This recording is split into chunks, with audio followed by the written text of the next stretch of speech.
and welcome to the Dante and Sean podcast. My name's Sean. Joining me as always is the one and only Dante Boffman. Mr. Boffman, man, how are we? I'm good, Shawnee. We're recording from Casa Bell, my new abode. Welcome. Even though it's your second visit to Casa Bell, it's always nice to record in a novel location. It was interesting driving past your old place on the way to get here. Did you notice that they've given it a bloody good paint job? No, I didn't drive past it. I drove past Barrow Street. Well, they've given it a bloody good paint job. Not to dox old Dante. Yes. But happy Father's Day. We're recording today on Father's Day, a time-honoured tradition in the Deep to Expanded universe. It's good to. It's been we're recording like in the late afternoon. Good to get away from the wife and kids. Like, they spoiled me today, but bloody hell, it's a lot. So glad we're gonna have just some boys' time. Yeah, yeah. What's Father's Day without a couple of fathers? Stupid. I went out for a brunch this morning with my beloved father Finbar. Happy Father's Day to Dad if you're listening. He's not. And there's been like this joke between Dad and I where one time we went out, there's this place called House of Salad in Eltham, which is like one of our like go-to restaurants. Sounds like a hoot. It's just a pasta and pizza restaurant called House of Salad. Jeez, it could have fooled me. But Dad always goes for the Caesar salad. If Dad's anywhere and they've got a Caesar salad, he orders it with extra chicken, right? Like you know what? I've got absolutely no qualms with that. So if he sees it, he goes, "Oh, Caesar salad. I might grab one of them. Can I get extra chicken strips with that?"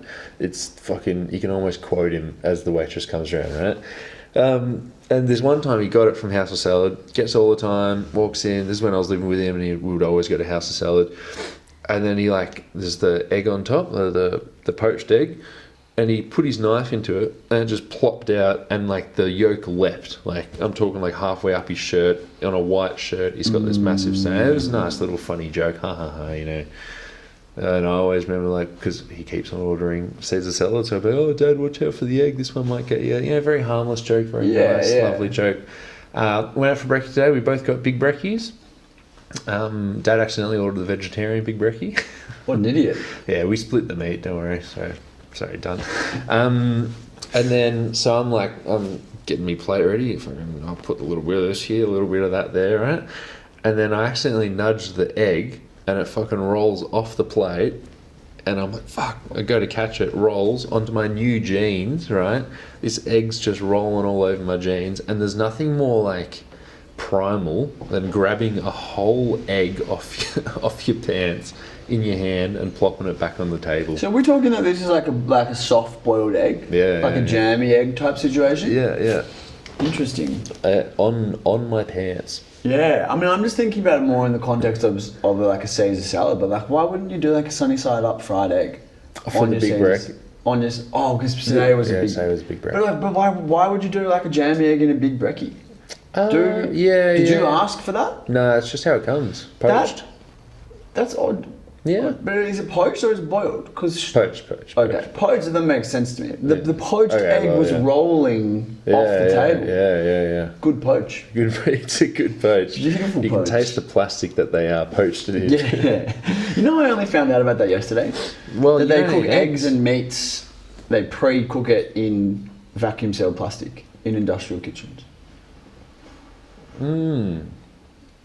True. So what I discovered yesterday is if you go to like a restaurant and they're like 6 hour slow cooked steak, it's because it's been vacuum sealed and then cooked. And then they take it out one side, give it a bit of colour. Yeah. I didn't. So that's called a sous vide. I knew that about the meat, but I didn't know that about the egg. Yeah, apparently, like if you're getting like a 6 minute egg. Yeah.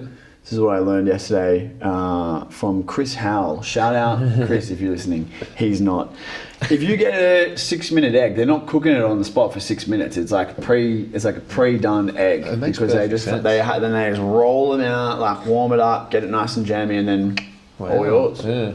I ordered a sous vide for my friend for his birthday once. Sous vide circulates the water.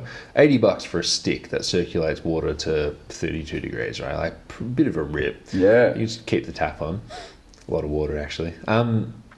And I order it $80, and then the postman comes next week and he drops off a box with 10 sous vides in it, a box full of 10 sticks.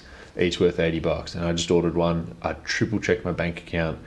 This only cost me $80. I'm like, something must have gone wrong. I would have noticed $800 leaving my account, right? Fully would have. Fully didn't. And then I just emailed him and was like, hey, you sent me 10 instead of, or maybe it was like 20, right? It's a big box, and I only paid for one. I'm like, fuck, we're really sorry. We're just going to send a courier and pick them up tomorrow. And then I was like, the universe better pay me back for this. Yeah, why didn't you sell those on Marketplace? I often think about me doing exactly that. I'm still waiting. I wonder if I have been repaid with great friends. But I wonder... Yeah, but I tell you what, you had those before this.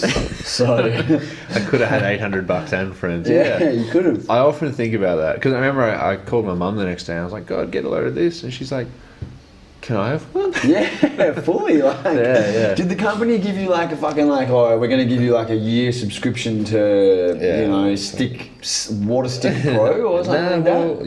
Yeah. I was sort of hoping for that. I got a big thank you. You got a big thank you from a representative of a faceless corporation. Yeah. Amazing. Yeah. It was. Daryl from Sous Vide says thank you so much. I kind of expected something. But yeah, well now you really have left it like up to the universe, like the cosmic karma. If you're gonna get anything out of these. Yeah. I'm hoping like maybe just during this pod I'll look out the window and see $800 in cash flying past and I'll just pick it up. I'll tell you what, if there's $800 of cash coming down my driveway, I've got first crack at it. Yeah. All right. What are we doing here, Dante, on Father's Day? We're doing off-season grades for the Western Conference, also known as the Lefton Conference. Listeners will know that it is the off-season. Yeah. But obviously, most of the hate has gone out of the off-season, and rosters are reasonably set going into a lull before training camp. So they're going to have a look back at the moves that each Western Conference team has made in the off-season. And in a time-honoured and nuanced way, we're going to arbitrarily assign them a letter grade. I have had COVID for the past 7 days, tested negative, you'll be happy to know, after we've just had a conversation. Bloody hell. And I, obviously deep in the off-season, it's really hard to find an NBA podcast. Like a lot of guys are on holiday right now. Zach Lowe... where's he been? He's in the witness protection program. No, he's not in Croatia, because if he was in Croatia, he'd be podcasting telling you about being in Croatia. So I've had a lot of time on my hands. I was working for the second half, but the first half I was just sick, just like playing video games and listening to pods. I've caught up on all the off season, so I'm. This is like a civic duty I feel to get to deliver the people an hour plus podcast about basketball during the morass. I listen to every basketball podcast, which just happened to be a handful this past week. I've listened. You recommended me heaps of EPL pods a couple of years ago. Yeah. So I've been catching up on. Pleased to hear that you've been Guardian Football Weekly. Yeah. Quickly, who's your favourite character? The Irish bloke. Barry. Yeah, he does not... Barry Glendenning, my guy. He does not look like he sounds. No, not at all. He's like 30 and like... a bit of youth to him, and he sounds like the guy from the Banshees of Inisherin. Yeah, he does. Colin. Yeah. I don't hate you. I just don't like you no more. So I've caught up on all my EPL pods. I've also been listening to a bit of Stadio. They're alright, but much prefer the Guardian Week. And the Athletic pods. The Athletic, I've been listening to the Athletic ones as well. I don't like how they've got their faces on the picture. They hadn't done that until about a month ago. What the fuck? I don't care. And stop changing it. Because they do like Adam Leventhal hosts one, much like the Deep to NBA. The Deep to NBA podcast with rotating cast of characters. There's, Adam Leventhal has his usual Friday one. Then they've got what's his name? Iowa Kinwalere does like the regular one with all the different contributors, and then there's another one. You got to get their face out there for name recognition. Maybe we should start doing that. You know where Leventhal started? Where? When he first started with the Athletic, he was the Watford beat writer. Yeah, right. He's one of the best. Leventhal is like that's a pro. Yeah, he is. He knows exactly what he's doing. Not much to write about Watford until a couple of months from now when we're... Oh, that was a whistle. Right back up. Yeah, bloody hell. It's a delayed yo-yo, we're calling it. Yeah. it's And the yo-yo's just knocked off managers on the way. We're not here to talk about APL, but what I was saying is that we're in a morass. We are in a morass. So I've caught up on Basketball. all my APL pods, all my basketball pods. I've listened to hours upon hours of US election coverage as well. Yeah, bad for your health. it's pretty rough. Yeah. Yeah, so I've mostly the ABC stuff, but then the Ringer also has a really good political pod that my mate put me on to. Yeah. But yeah, a lot of like Planet America, you know, the old Chasers guys. Yeah. The Guardian has some good some good podcasts as well. Yeah, maybe we should do that for the expanded universe. Should expand to politics as well. If you want to do, I mean, honestly, like I could be coaxed back into the world of weekly podcasting if it was a politics podcast. I actually could. Yeah, well, it's the Deep 2 Ozpol podcast. Hashtag Spring Street. Hashtag Go Bulls Go. Yeah, so this is a welcome pod. So we're going to assign grades to the Western Conference teams based on how we think they've how we think they operated in the off season. The off season starts on the final siren of the 2024 NBA Finals, which Boston Celtics won, just a refresher. So that's what we're considering the off-season. Actually on the siren of when your team lost, so we can include Mike Budenholzer because he was hired before the off-season started. The off-season, it's more of a state of mind rather than a set period, you know? We're also judging these teams off based off what they have at their disposal. So your Phoenix Suns were quite cramped. You're obviously not going to trade Bradley Beal for salary relief and then go sign fucking whoever it may be. You don't have much at your disposal. And a bit of a spoiler, I've given you quite a good grade for getting one of the better coaches in the league. Despite not having much wiggle room. And as always, a C is an average. So if we give you a C, it doesn't mean you're bad. It just means, hey, you went into the off-season with not much to do and you came out roughly the same based on what you've done. Yeah. And also a little bit of subjectivity here where if we think you're going in the wrong direction, we are going to individually give you a bad grade. Yeah. Cool. Dallas Mavericks. This offseason, they added Klay Thompson on a 3 for $50 deal. He chose Dallas over the Lakers, which is important to note. They signed Najee Marshall to 3 for $27. They traded for Quentin Grimes, signed Dinwiddie to the minimum. They lost Josh Green, who was salary dumped with a second. They lost Tim Hardaway Jr., who was salary dumped with a second, and they got Quentin Grimes back in that fucking trade. And they lost Derrick Jones Jr., who walked to the Clippers as a free agent, signing a deal worth more than $10 million per year, just further cementing the carrot bear that you owe me from years ago when we said, will Derrick Jones Jr. get more than $10 million? I know, different cap environment. Surely that's reversed, and I was saying that he would. No, I was the DJJ guy. Bloody hell. Yeah. Well, we also, you may have forgotten this, but I also owe you a carrot bear for the Klay contract because I said he was going to get 20 plus. Oh, I completely forgot about that. And he's come out of this with a neat 16.6. True. So, yeah, the biggest thing is that Klay Thompson chose him. And maybe the biggest thing is that they chose Klay Thompson. Yeah. What do you think about the Dallas Mavericks? Well, are we bearing the lead? Do we want to give the grades? So yeah, I think akin to what Marco and Lucas did last week on the AFL pod. No, don't pull the kimono back. You don't want to pull the kimono back? No, well, you've already started it. But we can close it. Well, I guess let's close it. Let's keep it open. So you've already assigned grades. I'm getting kimono whiplash. You've already assigned grades. I've gone into this with an open mind, not to put you down for coming into it with a closed mind. You can obviously change, but I'm going to grade them as they go. So you've given them a C. Yeah, I've given them a C. I'm leaning B. You're leaning B. That's interesting to me. Maybe B minus. Yeah. Okay. Well, you're saying they've just treaded water here. Yeah, I'm saying they've just treaded water because like Najee Marshall and DJJ like are broadly contiguous players. Like contiguous is the wrong word. Broadly comparable players on broadly comparable contracts. DJJ's is like a little bit more, but it's negligible. Like they're both below the full MLE. Yeah.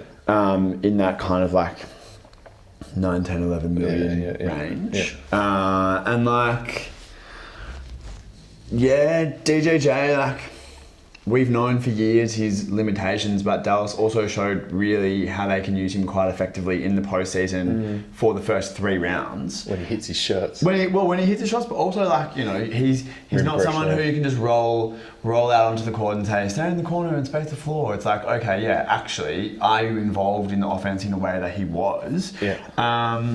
That's like a good player. Najee Marshall also is a good player, but like I'm pretty happy to call that a wash. Grimes for Hardaway, I'm also pretty happy to call that a wash because although Hardaway has had his issues, Hardaway is a much better offensive player than Grimes, and Grimes fell out of the rotation in Detroit.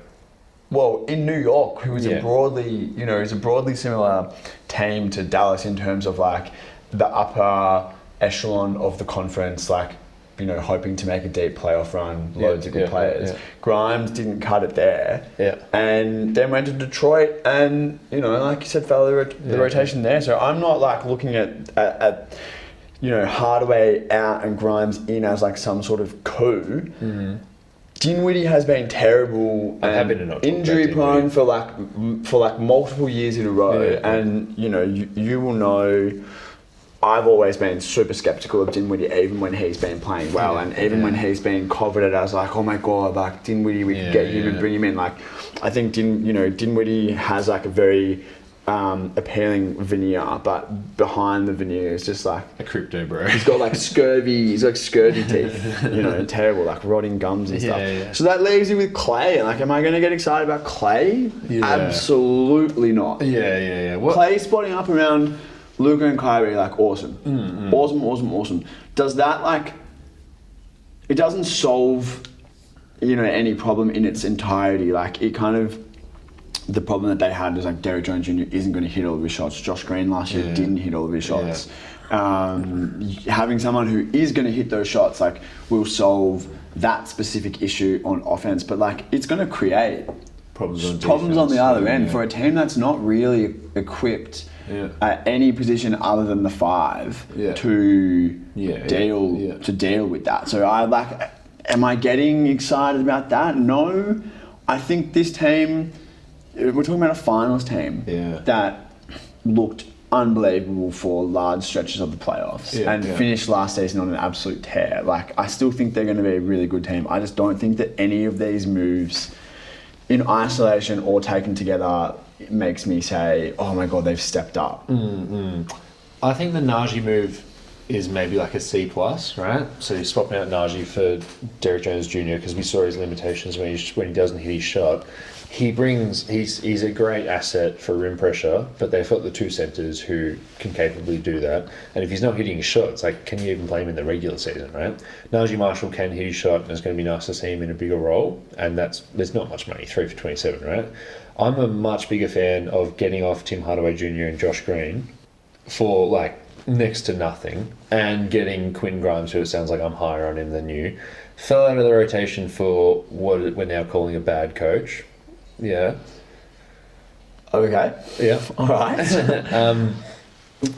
Yeah, I mean, a bad coach, or just Jaden Ivey was his second best player? Yeah. Look, I don't know why I'm defending him. Yeah, I'm a little bit higher on Quentin Grimes. But like, no matter what you think of Quentin Grimes, he's a bit of a prospect, right? Like, if he's good next season, then you're going to be surprised. You're going to be like, what a fucking turnaround. You're like, oh no, he was just like, okay, and now he's good next season. If he's their 6th man next season, yes, I will be surprised, because I don't think that he is that level of like 3rd guard or like 3rd wing, you know, what is he? He's like 6'4", 6'5". I don't think he's an NBA 3rd guard.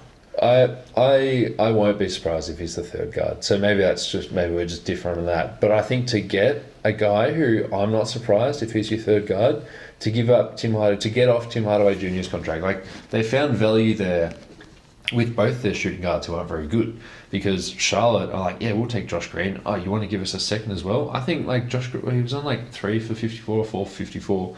Whatever it was, it's a long time for a dude who might not be in the NBA at the end of that contract. Like, that might be the reality that we're facing, right? and they got off for a second, which is nothing. Tim Hardaway Jr. as well. Detroit are like, we need veteran shooters no matter what it takes. Give us Tobias Harris. Give me a Simone Fontecchio. We're calling Tobias Harris a veteran shooter. Yeah, well, what is he? He's a veteran. But like, they got off him for a second, right? Yeah. So they've opened up this flexibility moving forwards. It does suck a bit that they've given some of that flexibility to Klay Thompson. And it's like, you can look at it and go, on offense, they got a more versatile shooter. But the defense it's like, gonna, yeah. I don't have the numbers in front of me off the top of my head for what Grimes' contract is, but surely he's in the last year of his rookie deal. So he's a late first round pick in the last year of his rookie deal. Let's say that's 3 or 4 million, right? You're lauding them for getting off Tim Hardaway Jr.'s contract. It doesn't suck that they've given a little bit of that to Klay. They've given more. They've given all of that to Klay because Tim Hardaway Jr. was earning like 16 million per year, which is exactly what they've given Klay. Plus, they've taken Grimes back. So now you've got 20 million per year committed to Grimes and Klay. Yeah. And whilst that is definitely better than having 16 million a year committed to Hardaway, like, I don't necessarily see that as like a boon. Grimes is in the final year of his rookie contract and paid 4.2 mil. So then he's Clay's really deal. good, and you just give him the Josh Green contract next year anyway. Like, is he going to be better than Josh Green? Like, I don't know. Yeah. I just think that they have whatever flexibility they have eked out from trading away Green and Hardaway, they have like sacrificed a lot of that immediately to bring in Grimes and Thompson, and I just don't view either of those players as like a game changer. Yeah. I'm happy to go down to a C+. I'm not trying to convince you. No, you've convinced me though. Okay. Yeah. You're your own man. Can you change my grade to this? I'd love to. All right, C+ for me, C for you. Let's move on. Denver Nuggets, they drafted Day'Ron Holmes 22nd, but he tore his ACL in some league. Dario Saric on a 2 for, let's call it 10. Russell Westbrook on a minimum, and they re-signed Jamal Murray on a max at 4 for 209. They lost Kentavious Caldwell-Pope, who went to Orlando, and they lost Reggie Jackson, who they salary dumped. They also did a lot of the Julian Strawthers and Hunter Tyson. They did a lot of that shit that... Who's the GM? Booth, that Kelvin Booth was like, well, light years. Remember how he had his own light years moment? And it's like, I guess Julian Strawther hit a couple of shots in garbage time, but you actually didn't get any rookies outside of Peyton Watson. Losing KCP is going to hurt a lot, especially when you're bringing in Russell Westbrook, who I'm actually a little bit excited about the Russell Westbrook experience because I think he is going to unlock a lot of transition opportunities like a la Gary Harris. But the thing with Gary Harris is that he just hit threes and defended and he ran out in transition, right? Russell Westbrook's going to run out in transition. That's going to be great. Maybe he's going to like activate his cutting game a lot more next to Jokic. But everything else is just not going to be great. Like, he's going to come in, Jamal Murray's going to miss his 20, 30 games a year, and Russell Westbrook's going to be like, cool, well, I'm dribbling the ball most of the time, and every time he dribbles, and Jokic isn't. Because, like, Jamal Murray... Yeah, you don't want him dribbling every time down the court, but he's so versatile off the ball, and that's why he works so well with Jokic. Did you know they won a title? Russell Westbrook's not that, he's never been that, and he hasn't really shown much deference to superstars in any of his past couple of stops. Why would he do it now, apart from the fact that he's like over the age of 35 and might just realise his mortality, which is like, he's over 35 and realising his mortality. That's not a key signing, but Dario Saric is nice. What grade have you given them? So what grade have you given them? I've given them a D. So I kind of want to give them an F, but you know they did do a good job of drafting Peyton Watson, who became This is not the Peyton Watson. I know, but podcast, though. This is the 2024 offseason podcast. They drafted Peyton Watson, who turned out to be good. He was a first round pick, right? Yeah. They drafted Day'Ron Holmes, who apparently they believed in as like maybe the first guard off the bench, and unfortunately tore his ACL, right? Dario Saric, I think it's actually so cool having your backup be a very similar player to your starter, so you can sort of just run the same system, but you know, your backup's just not as good as your starter. And I like the Dario Saric move. Maybe you're investing your money where you shouldn't, because in the playoffs Dario Saric should play 0 minutes, maybe 5. There's a little bit of the Mason Plumlee of old, where it's like, you sort of have to play him because you've invested so much in him. So actually, true. Maybe I think they've invested. I'm going to say F. F. Just All right. straight F. I can't think of any. Like, I wanna pat them on the head for drafting young, but like, they let KCP walk. I think. What do you mean drafting young? Everyone in the draft is young. No, I mean like For going young. But like, you know it's what I mean? it's such a like hall pass for Calvin Booth to be like, oh yeah, like we've let last season we let Bruce Brown go, and then this season we let KCP go because the young guys are going to come in and like we believe in them. Like awesome. That buys you so much time in the moment, and then if you get into January and like Christian Brown hasn't taken a step forward and Peyton Watson is still inconsistent and you know Mike Malone doesn't fully trust him and Strawther is good but not great, like then it's all words after, after that. He doesn't have the track record. The Westbrook thing I think is like a high risk, high reward, but like so heavily weighted to the high risk. Particularly when you're looking at something that will come up later when we get to the Phoenix Suns, but the two kind of backup point guards the Phoenix Suns have brought in on the minimum. You're telling me that Morris or Jones wouldn't have been interested to go to Denver to play with Jokic and Murray? Like, the pitch is the same, if not better, in Phoenix, because at least Denver say like, well, we might fucking sign you to a contract next season if you play well. Phoenix, it's like, well, you're going for 1 year and that's it. They telegraphed, they homed in on Westbrook from such an early moment, and there was so much finagling with his departure from the Clippers, and they had to wait and finally they get him, and it's like, well, everything that you said about Westbrook he was doing at his past stops, and he washed out of every single one of them. Like all of the good stuff he was doing for the Clippers and for the Lakers and for the Wizards. Like he's getting out in transition. He's creating those opportunities, and maybe that has more value to Denver because they don't really have anyone else who likes to do that. But like, it's not like he's ever in this iteration of his career done the good things without the bad things vastly overshadowing. So the choice to bring in like a chaos agent point guard rather than like a control shooting point guard is I think a needless risk. And to be honest, I think Cyrus is cooked. So they're putting like the only thing that stands in the way from this being like a C or being an F is Russell Westbrook at age 36, Julian Strawther taking the next step, and Christian Brown taking the next step. Like, you can't be confident in any of those things happening, let alone all three of them happening. And they kind of probably need at least 2 or 3 of them to happen if they're going to maintain their position as the top 3 seed in the West. So why haven't you given them an F? Because it could happen. But like in terms of I've given one the F and it's coming later. In terms of this off season, right? Like, because we're not factoring in growth of the young guys, and we're literally just losing KCP. That's what we're dealing with here. But you can't just look at how that affects the team like now, because obviously the reason why they didn't give KCP $22 million a year is because they think that like they'll be in a better position next off season and the off season after that without a 33-year-old KCP on the books to then go and bring in a player by trade or do this or do that. Like, I think keeping that flexibility is open, and if it works, like, awesome. Then Calvin Booth is the best talent evaluator and cap manager in the league, but it might not. I mean, I could be talked down to. Are we including E's in this, or are we going straight from D to F? Yeah, true. There are no E's. I'm going to stick with a D, but let's move on to the Golden State Warriors. Golden State Warriors signed Anthony Melton to one for the only player in the NBA to sign the full mid-level exception. One for the full money and full years. Full year. Full year. Yeah, you're right. One for 12.8. They signed Kyle Anderson to 3 for 27, which there were a few Warriors Twitter pages celebrating. Live reacting to signing Kyle Anderson.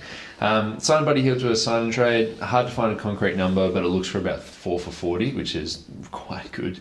Lindy Waters, they traded for very early. I've written here for a firm handshake.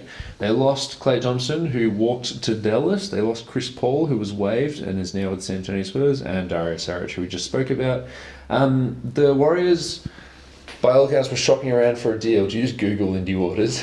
I did, but because I wanted to say like, His head. is Lindy his like? Is it a nickname or is that his real name? Like, what's his real name? Lindell? Or No, it's just Lindy. Oh, good on him. Yeah, but I thought it had to be short for something interesting. Lindington. So the Warriors shopped around the Chris Paul contract, and it was reported by a dude who I can't remember his name that the Bulls said, "Hey, we'll give you Zach LaVine for Chris Paul and a pick." The Warriors said no. They said, "We'll give you Zach LaVine for Chris Paul straight up." The Warriors said no, and then waived Chris Paul. And I am so happy we chose to do that as opposed to bring in Zach LaVine, who might be the worst contract in the league, right? Yeah. Right now, yes, but also with the upside to be Fine.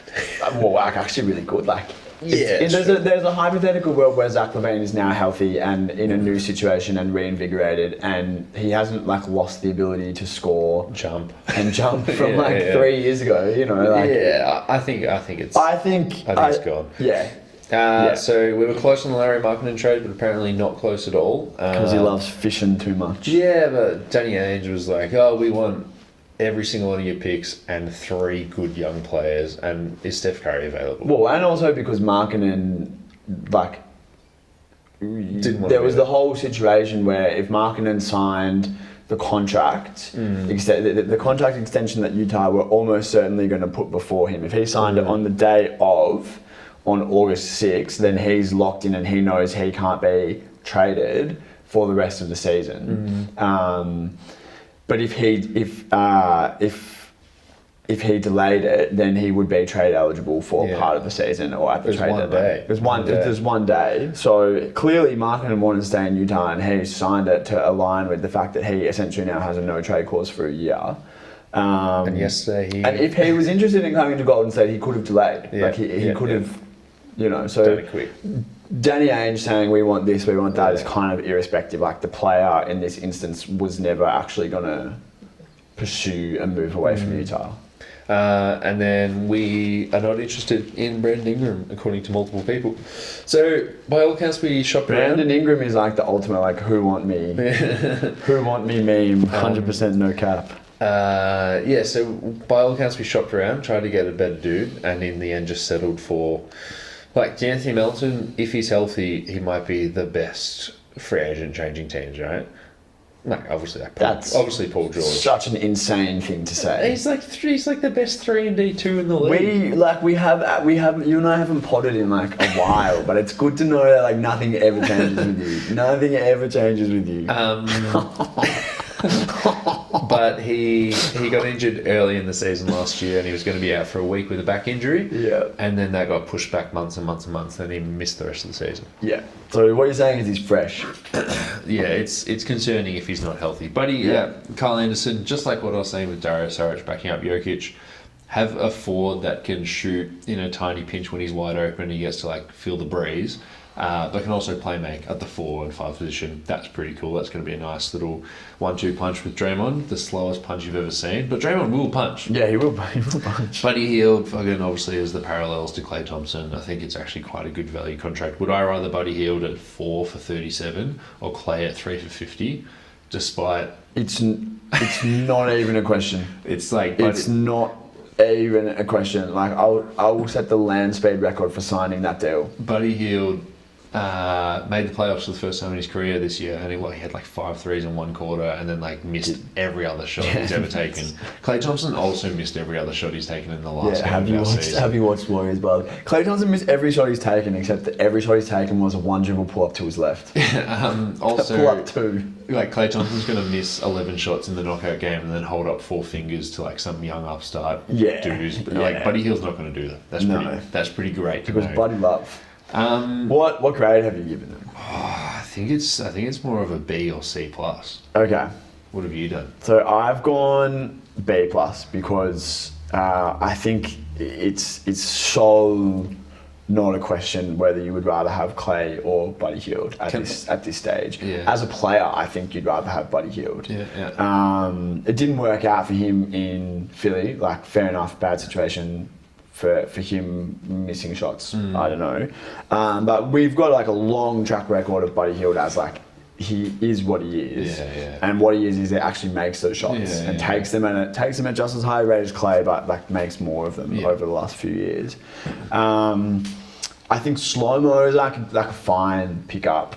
Like there's lots of reasons to be skeptical about slow-mo as like a a high-level player in the playoffs, but what he is just like an incredibly intelligent, cerebral, dare I say, player who like is gonna thrive in a read and react style offense like the Warriors have. Like that is like a stylistically a great fit. And whilst you grossly overstate Anthony Melton's quality, he's a really good player as well. Like awesome. That's a third guard. Oh, if he is healthy, it's the starting two, and it's going to look great. That's a great fit. If he's healthy, I think this makes the Warriors a better team than they were last season, and I also think that it is a really positive step in the direction of the new path. Yeah, letting Clay walk. Just saying like this is it. Like we're holding on to Steph because he's still a top 10 player. We're holding on to Draymond because he's still really good at what he does. But we're not now being guided by like sentimentality. We're not handing out silly contracts. We're looking for value where we can. I've given a B+, and I think that this is definitely a better team than they were last season. I'm going to go up to a B. Okay. Because of everything you mentioned, and I'm so fucking persuasive. And something that I didn't put in this run sheet because it happened 2 days ago is like Steph signed a 1 year extension. Yeah. Signed a 1 year 62. Oh, I saw that and I was like, my god.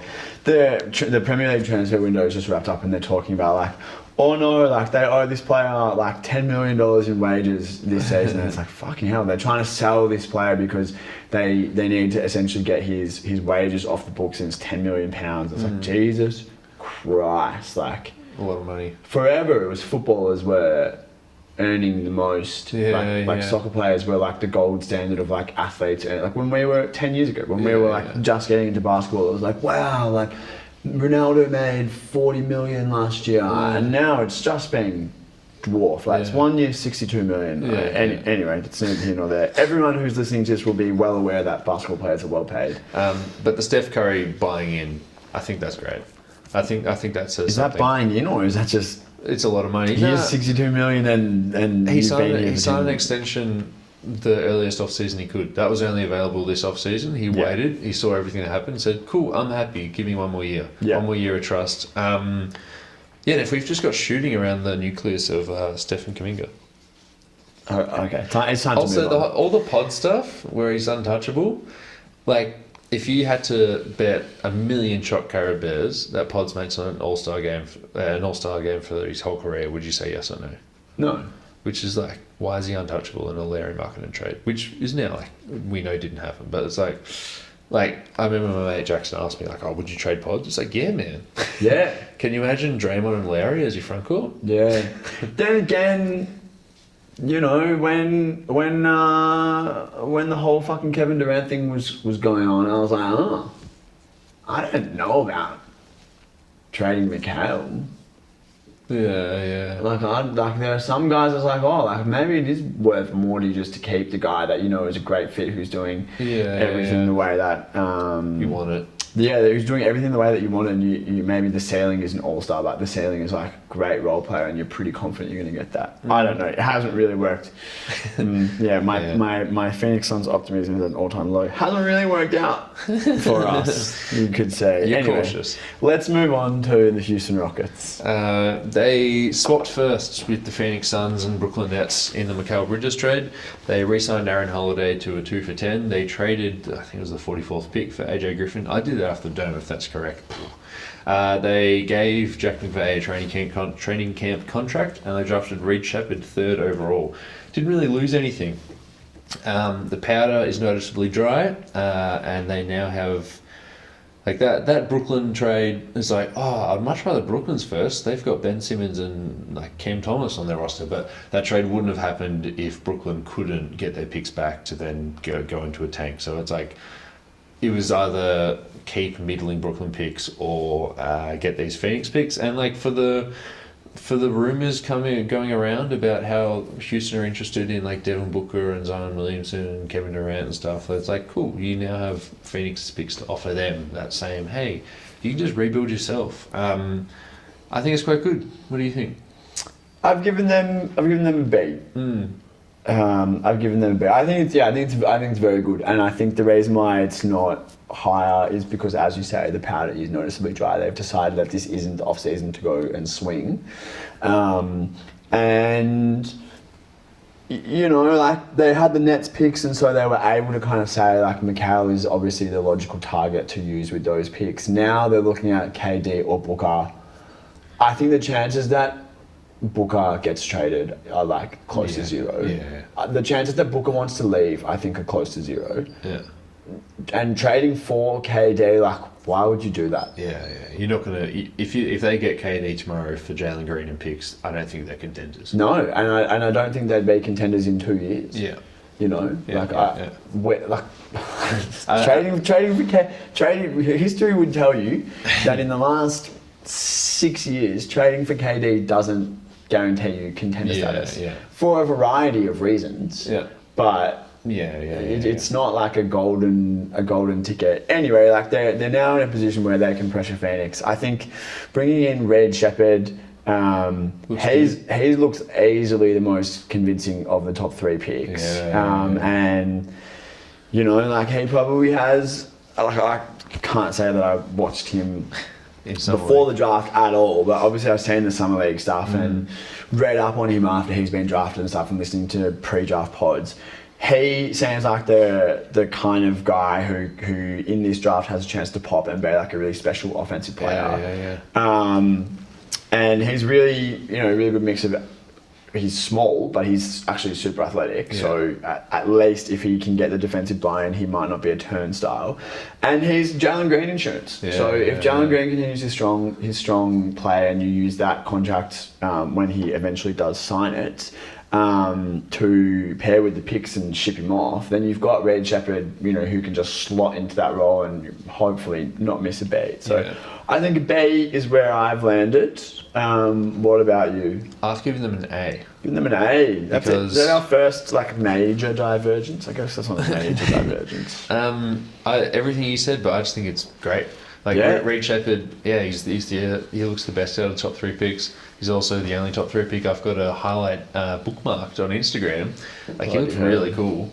Jalen Green insurance, but now you can just trade Jalen Green for when that star becomes available. One name that I didn't mention is Donovan Mitchell. They also, like I said, Donovan Mitchell's a guy that we would target. I think they're going to trade for a star in the next 12 months. I think they will too, and that star should not be 37 years old. He should be 26 years old. Yeah. I think they'll trade for a star, and it's partly because of the setup they did this off-season. Well, they could have Bradley Beal if they wanted. While also getting better. I think they got better on the court. I'll take Bradley Beal for Jalen Green. Yeah, sure. You can. That's a quite interesting trade. I like that. I think money doesn't work, not by a long shot. But I think we're quite similar. I just sort of like it more.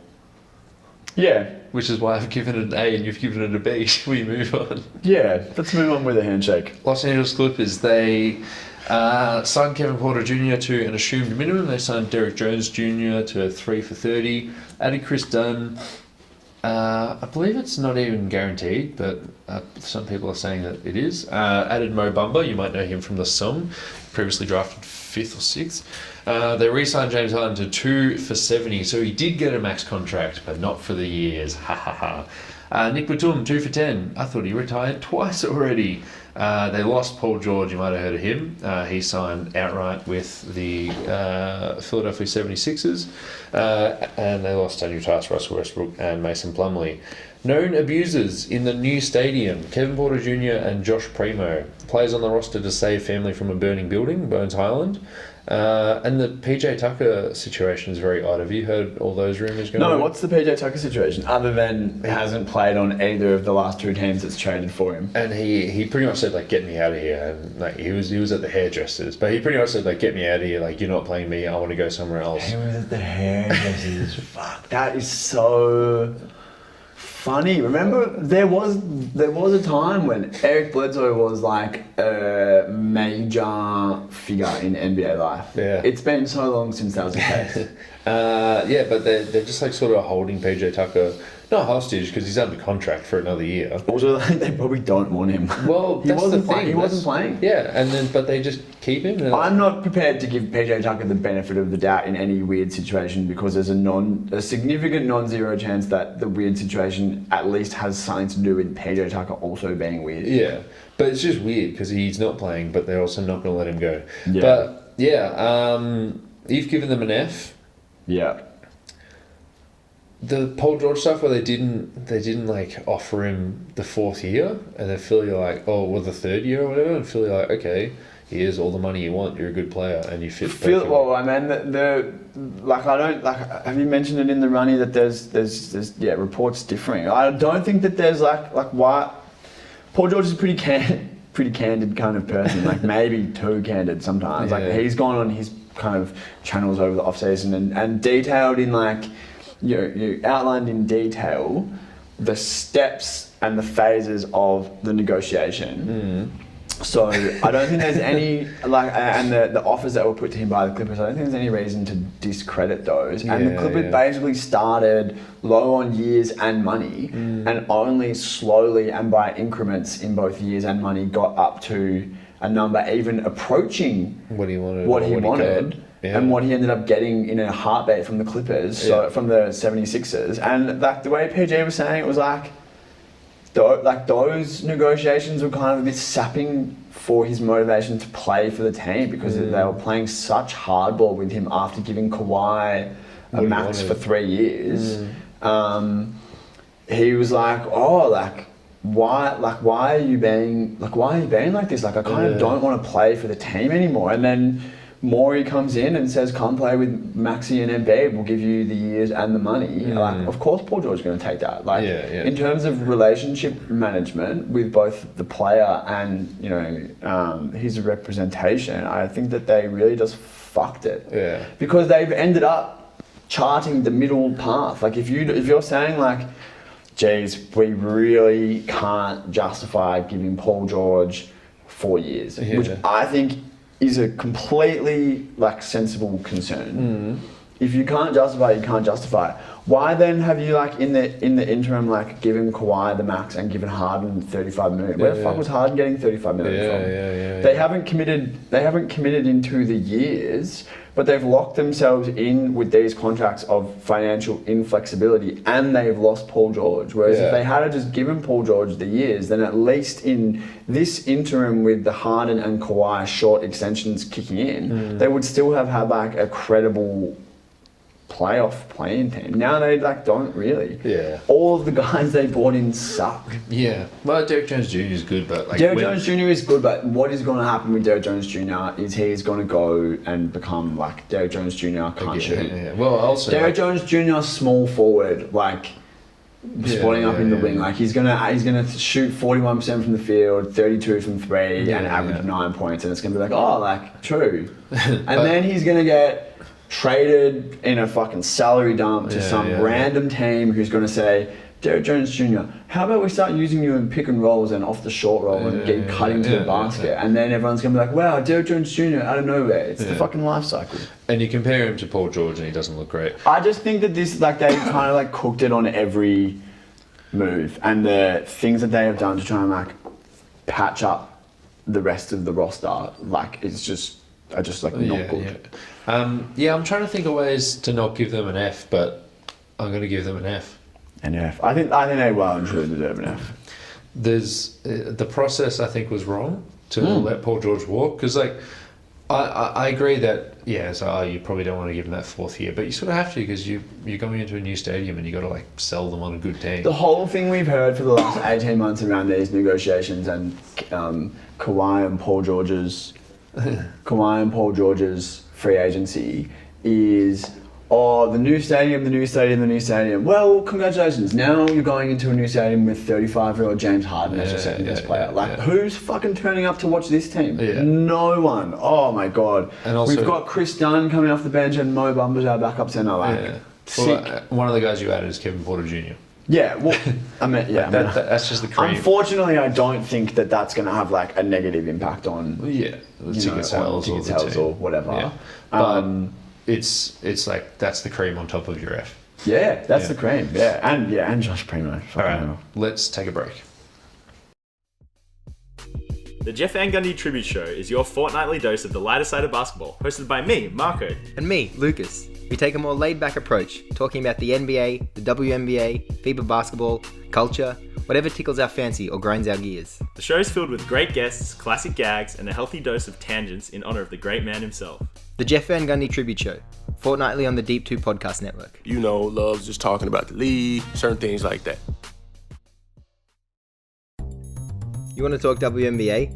Maybe some WNBL? Australian Opals chat? Heck, even dabble in some EuroLeague? Find the W Basketball Show on the Deep 2 Podcast Network. All right, we're back. Los Angeles Lakers. They added Bronny James and Dalton Connect, and they lost Spencer Dinwiddie and Torian Prince. That's it. Yeah, I mean, I think this is like the most C thing you could possibly get. I'm thinking D just because of the pressures of Father Time. Yeah. So I'm going to go D+. Okay.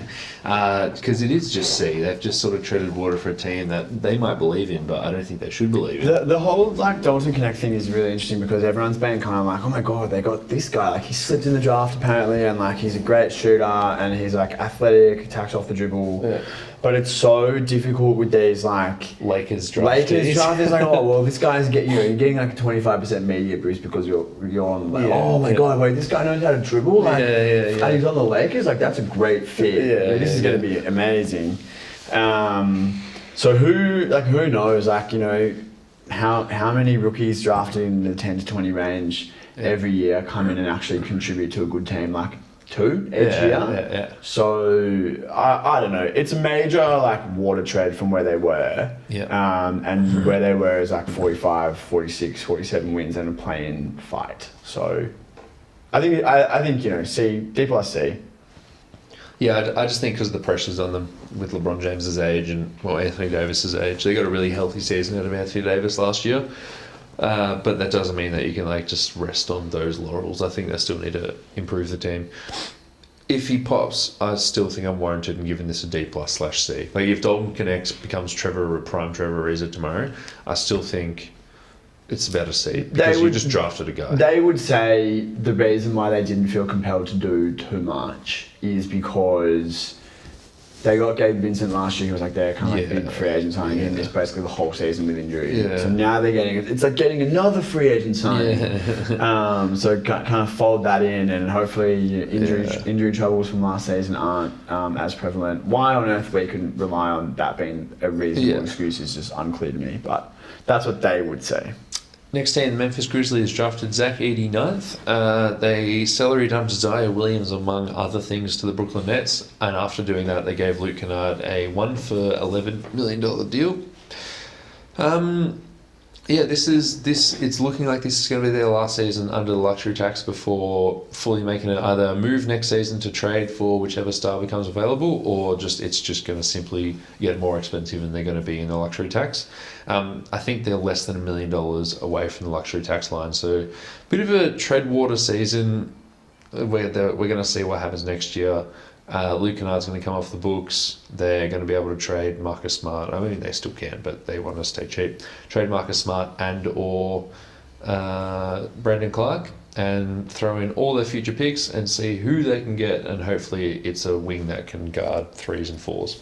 Yeah, I mean, that sounds fine, but Marcus Smart and Brandon Clark are kind of like at their lowest ever value point. Like the trades that they've made to bring in Smart doesn't look particularly good now. Actually, it looks like a bit of an unmitigated disaster. Yeah. You can't judge it until you've got a healthy season of him next to Jar. I've given them a C+ for this. What's the plus? I've given them a C. I've given them a plus because I actually like Edey.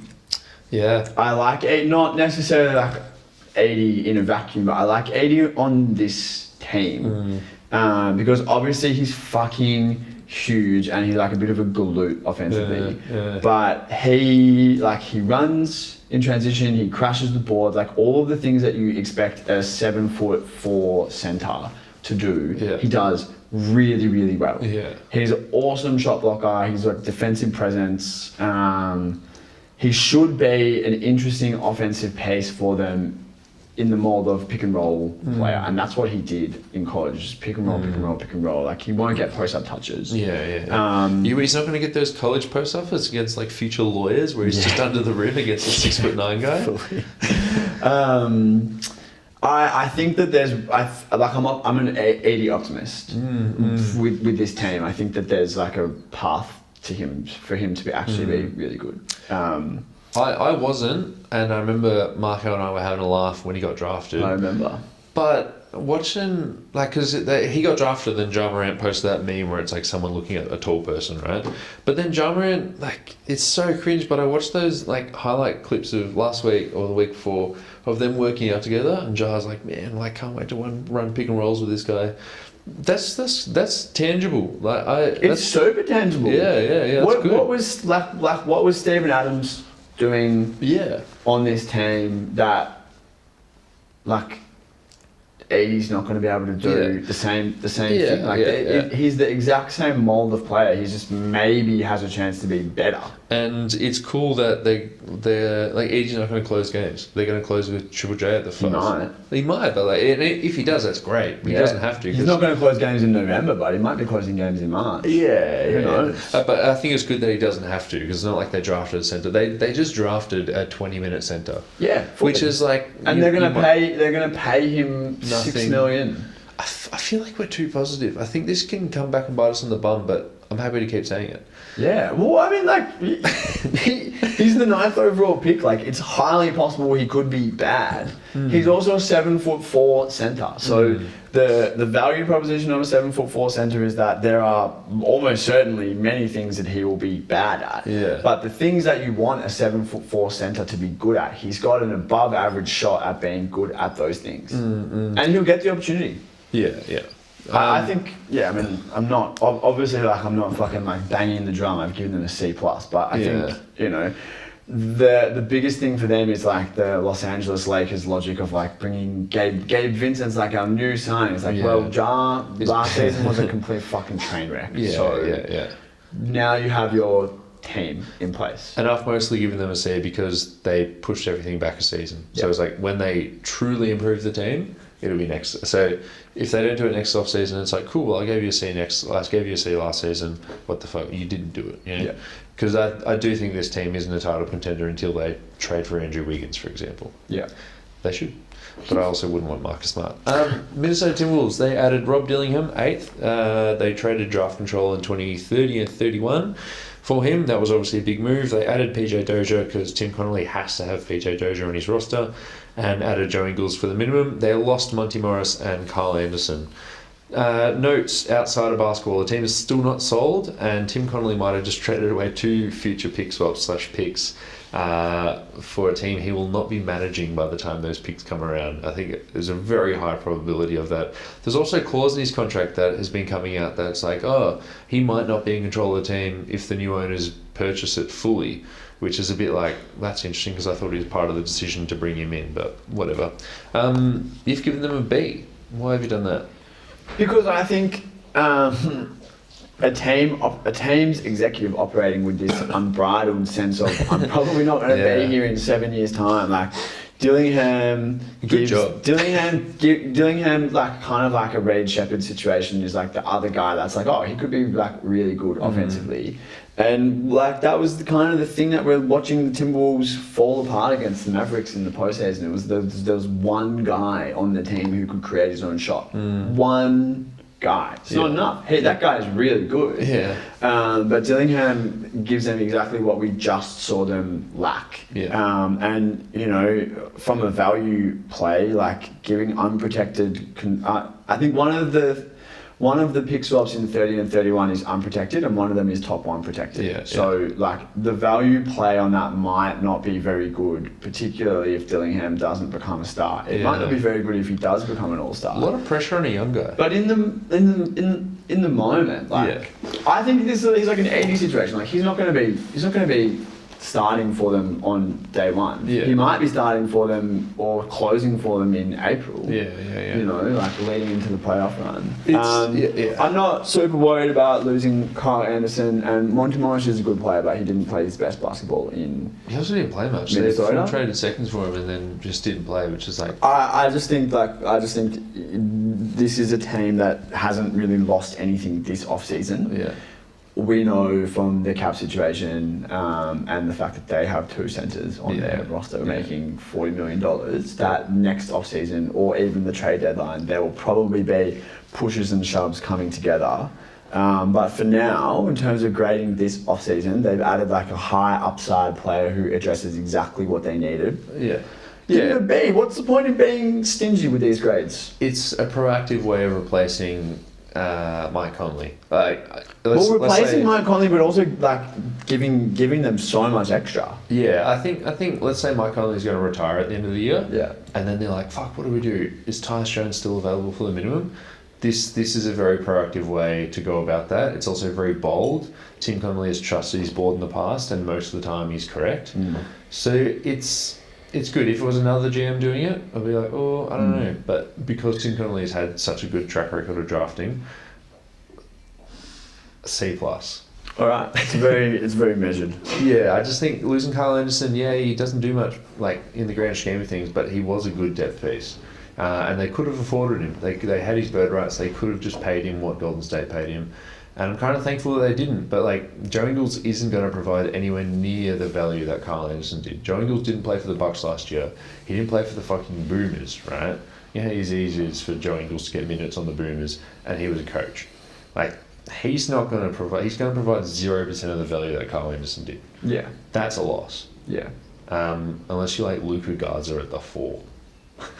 College basketball legend Luka Garza. The New Orleans Pelicans. Oh, by the way, Luka Garza had 57 points in like a Seattle Pro-Am. Like I literally just said, college basketball legend against the lawyers of the world.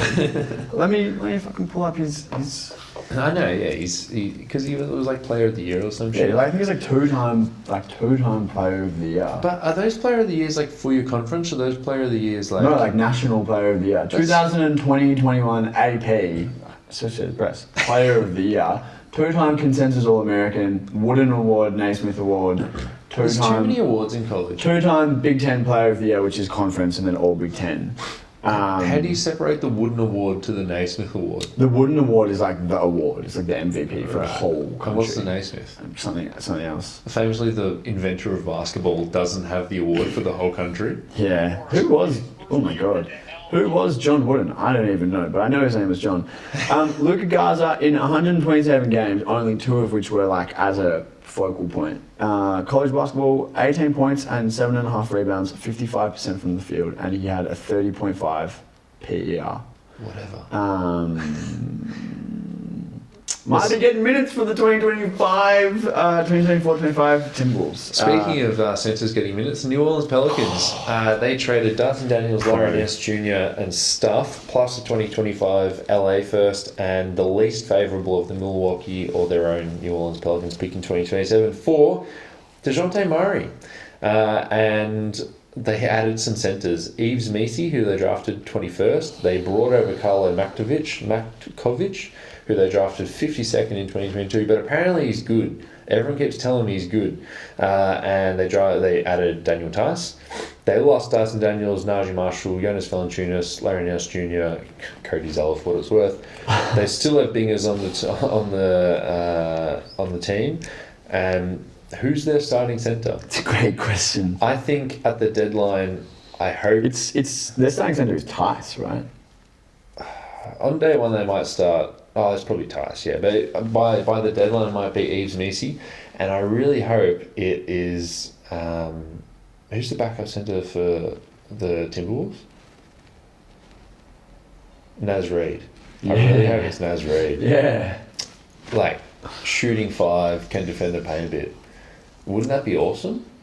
It'd be alright. Yeah. Okay. But yeah, the big move was DeJounte Murray. The big move was a ball handler next to all their other ball handlers who isn't a great catch and shoot 3-point shooter and operates best as a guy creating his own space in the mid-range. It's so interesting because like DeJounte Murray is kind of like very similar player to what Dyson Daniels might be if he got really good. Yeah.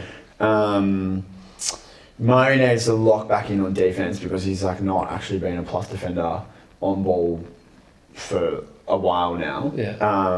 But you are right in saying that he is like on offense. He's like a Brandon Ingram clone. Yeah. Like long armed, like incredible plus wingspan, great ball handler for the position, like a good mid range shooter. Loves to shoot the mid range. It's like the worst trade that they could have done to bring another all-star in. And it wasn't even the picks they gave up were pretty bad. Like they didn't actually give up much. No, like fully. Like Nance, Nance is a great piece, but like He's a backup. I don't think Larry Nance is the difference between whether you are like doing great or doing poorly. I think a good way to word it is that if Nance was still on the roster, he wouldn't be the starting centre. Yeah. That all being said, like it's hard to be excited about Murray's addition to this team. Next to CJ, Next to Zion and Bingers, yeah, like, yeah, and the fact that like on paper he is this like defensive stopper that's going to come in and replace some of what Daniels was giving them, but in reality that's not actually the case. And like Herb Jones isn't actually that great a shooter as well. Like he's improved a lot, but he's not a great shooter. It's Trey Murphy's holding up a lot of the perimeter shooting on this roster. Well, CJ's there as well, but to play CJ and DeJounte together, like actually CJ's obviously a bad defender. DeJounte's not able to take the on-ball assignment. It's like, who the fuck is your on-ball defender? Yeah. Well, what grade have you given him? What grade have I given him? I think I given him a C. You've given him a little C, because I just like don't feel. This to me is like the most confusing one to try and put like a number or a letter grade on, because like I watch basketball. I know DeJounte Murray is actually a really good basketball player. Yeah. But this just seems like not the place for him to be a really good basketball player. Yeah. This is not the team that is going to benefit from his specific brand of being a really good basketball player. I've gone D-. Yeah, okay. Because it's like who's starting at the centre? Who's starting at the centre? Who's starting at the 2? They haven't really addressed any issues that they have. They have the at least at the 2 they have options. Like you could just start Trey. Yeah. Trey at 2. But done. then that's a good option. So Herb's coming off the bench. I don't know. So because Bingers is still there. Bingers is still there. This team could look really good at the deadline, but right now it doesn't. Yeah. We have to wrap up. We'll finish the rest of the West and the East in part 2 of our off-season grades. Dante, good to chat to you on the airwaves, and I'll speak to you next time. Peace.